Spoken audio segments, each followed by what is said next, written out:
ሰላም ሰላም ክቡራተይ ከመይ ቀኒኹም ድሓን ተቐኒኹም እቶም ሓደስቲ ናብዚ ናተይ መደብ ትመፁ ኣሕዋተይ ቬልኮም ጓዕ ድሓን መፃኹም ኣነ ሓፍትኹም ኤለን ይበሃል ናብዚ ናተይ መጀመርያ ክትመፁ ከለኹም ሳብስክራይብ ጌርኩም ጀምርዎ ኢኹም ነዚ ናተይ መደብ እቶም ሳፖርት ዝገብሩኒ ኣሕዋተይ ከዓ ካብ ልቢ ከመስግነኩም እፈቱ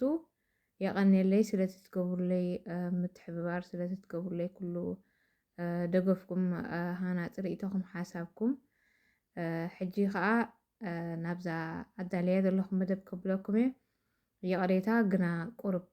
تا مدب أنواع حبيلي له أبز قتل يحصل كبلا خفتني أبز قتل دلهم مدب مالتي حجي كن قرب نوحي لالا ስለዚ ሓቢርና ክንፀንሕ እንተኾነ ግን ኣነ እንታይ ክብል ደሊ እቶም ከምታይ ኣቐዲመ ዝበልክዎ ይሕዋተይ ደው ኢልኩም መሰጅ ጌርኩም ሞራል ትቡኒ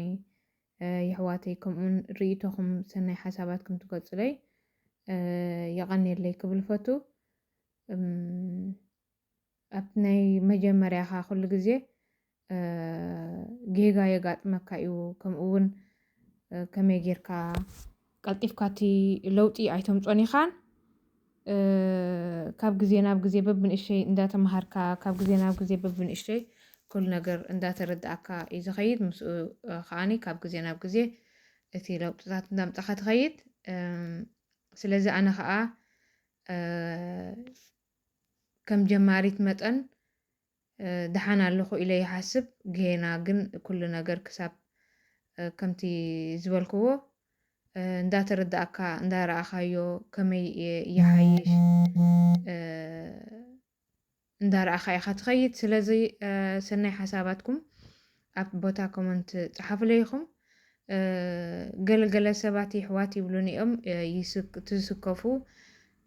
تي حساباتكم سي كي قلتكم ما سقطولو مالتي تخونا جين اتي حساب كمغلاص ጽቡቕ እዩ ትምንታይ እቲ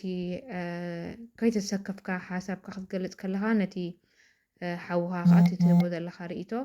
ጠቓሚ ዳ እምበር ጎዳኢ ኣይኮነን ስለምንታይ ኣይናይ ጌጋ ኣይናይ ቁኑዕ መሚኻ በቲ ቁኑዕ ዝበልካዮ መገዲ ንኽትከይድ ስለ ዝሕግዘካ ማለት እዩ ስለዚ ዘናይ ሕጂ መደበይ ጀሚርና ያለና ሱቢና ክንሰርሕ ናይ ኣሕምልቲ ጌርና ማለት ናይ ጾምያ ኣብቲ ጽሑፋም ናይ መጀመርያ ጽሒፈዮ ኣለኹ እቲ ኣስማት ናይ ኣሕምልትና ከምኡውን ኩላና ከምቲ ኩሉ ግዜ ንጥቀመሉ ንፈልጦ ኢና ስለዚ ሓቢርና ንስራሕ ጥዕምቲ ናይ ኣሕምልቲ ሱብ ነዳሉ ማለት እዩ ኩሉ ቀመማት ጌርና ኣሕምልቲ ዝደለናይ ዓይነት ክንጥቀም ንኽእል ኢና ኣነ ሕጂ ቁስጣ ተጠቒመ ኣለኹ እቲ እኳ ኣብ ብንህና ኣይፈልጦን እየ የቕሬታ እንድሕር ዳኣ ትፈልጥዎ ኮንኩም ብትግርኛ ኣብቲ ናይ ኮመንት ቦታ ክትፅሕፉለይ ብትሕትና ምሕፀነኩም ማለት እዩ እዚ ሽጉርቲ ዝመስል ኣይፈልጦን እየ ኣነ ብንህና ብትግርኛ ማለት እየ ጉዕ ፃዕዳ ሽጉርቲ ኩሸት ይብልዎ በዚ ናይዚ ዓዲ ንሕና ማለት እዩ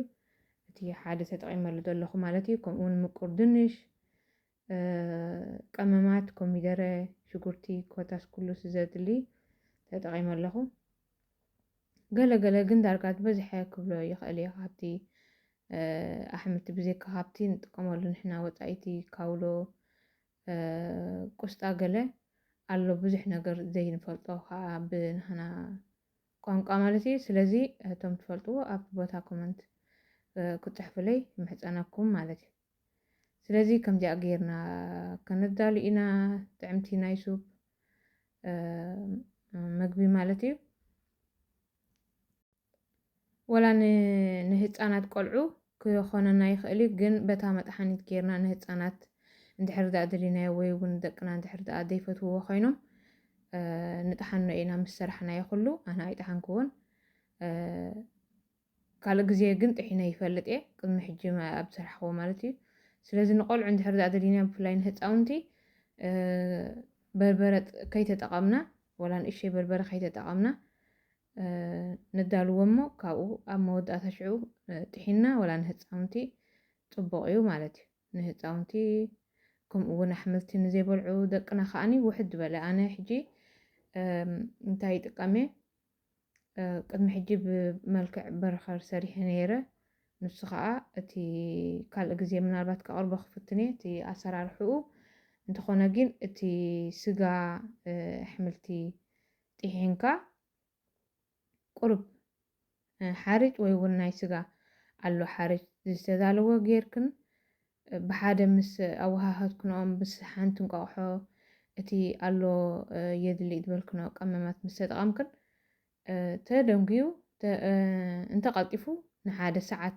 ኣብ ፍሪጅ ፀንሕ እሞ ካብኡ ብመልክዕ በርኸር ክንገብሮ ከነዳልወሎም ንኽእል ኢና ተደሊና ሮንዳ ክንገብሮ ንኽእል ኢና ተደሊና ከዓ ካልእ ቅርፂ ዘለዎ ክነትሕዞ ንኽእል ኢና ከምኡ ጌርና ንደቅና ክነዳልወሎም ንኽእል ኢና ብጣዕሚ እዮም ከዓ ዝፈትውዎ ከም ቅያር ኣብዚ ዓዲ ከቢድ እዩ ቆልዑ እቲ ሓይሎም ኣብ ሽኮራዊ ብዙሕ መግቢ ኣይወስዱን እዮም ኣቃባጢርካ ተኸናኺንካ እዩ ስለዚ ከምኡ ጌርና ክነዳልወሎም ከለና ግን ከም ቅያር ስለ ዝኾኖም ይፈትውዎ እዮም ማለት እዩ ያሬታ እዛ ቪድዮ ኣቐዲመ ሓቢረ ፀኒሐ ኣነ ንውሕ ኢለ እዚ ናተይ መደብ ከዓኒ ብዙሕ ኣይርአን እዩ ስለዚ እቶም ትርእይዎ እውን ላይክ ኣይትህብዎን ኢኹም ከምኡ እውን ዝኾነ ኮመንት ኣይትፅሕፉን ስለዚ እቶም ትርእይዎ ሰባት እንድሕር ዳ ጠቃሚ ኮይኑ ረኺብኩሞ ናብ ብፆትኩም ሸር ክትብልዎ ከምኡ እውን ንዓይ ሃናፂ ርእይቶኹም ኣብ ቦታ ኮመንት ክትፅሕፉለይ ይምሕፀነኩም ማለት እዩ እቶም ሳብስክራይብ ዘይገበርኩም ከዓ ሓደራ ሳብስክራይብ ግበሩ ኢኹም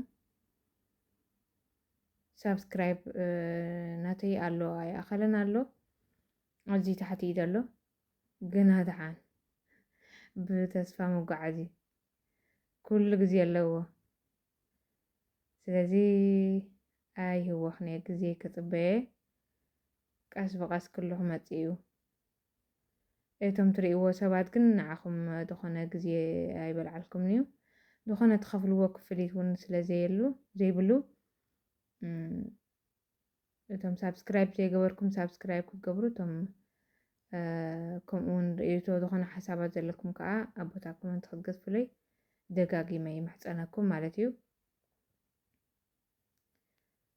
ከምዚኣ ገይረ እዛ መደብና ምቸም ቀሪባ ኣላ ሓቢርና ኢና ንሰርሓ ዘለና ቀሪባትልና እያ ሕጂ ቁርብ እቲ ቪድዮ ንውሕ ኢሉ ስለ ዘሎ እዩ ኣብ ቀፃሊ ቁርብ ሕፅር ከብረ ክፍትን እየ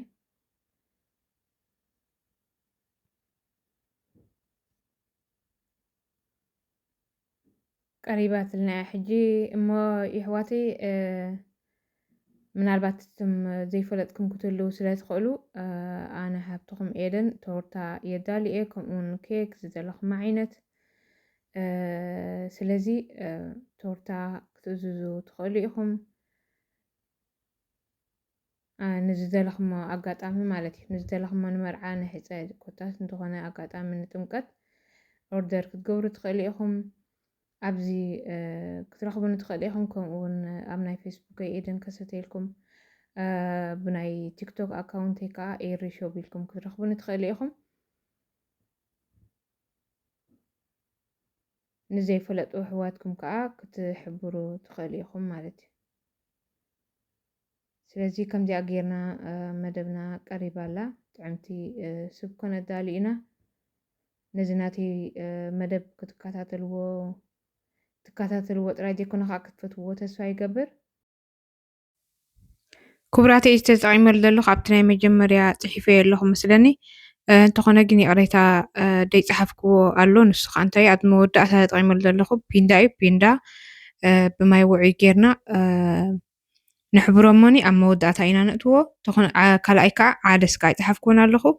ብዝያዳ ግን እቲ ቪድዮ ንፁር ስለ ዘሎ ካብቲ ዝተጠቐምኩሉ ኣነ እሞ ዘይፀሓፍክዎ ወላ ሓንቲ ኩሉ ክርድኣኩም እዩ ስለምንታይ ኣብቲ ቪድዮ ትከታተልዎ ኢኹም ስለዚ ሰሰናይ ንዓኹም ከምቲ ኣቐዲመ ወይ ከዓ ደጋጊመ ዝበልክዎ ኣብ ቦታ ኮመንት ሰናይ ርእቶኹም ሓሳብ ግደፉለይኹም ኣብ ቀፃሊ ክንራኸብ ኢና